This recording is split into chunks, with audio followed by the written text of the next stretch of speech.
আজকে মরলে কালকে 2 দিন পরের দিন কেউ কাঁদবে না।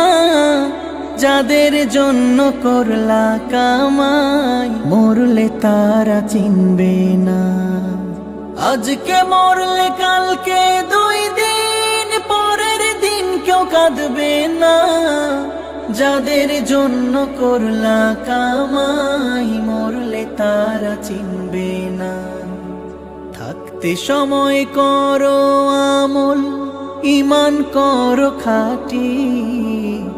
থাকতে সময় করো আমল, ঈমান করো খাঁটি। শেষ ঠিকানা তোমার আমার 3.5 হাত মাটি। শেষ ঠিকানা তোমার আমার 3.5 হাত মাটি।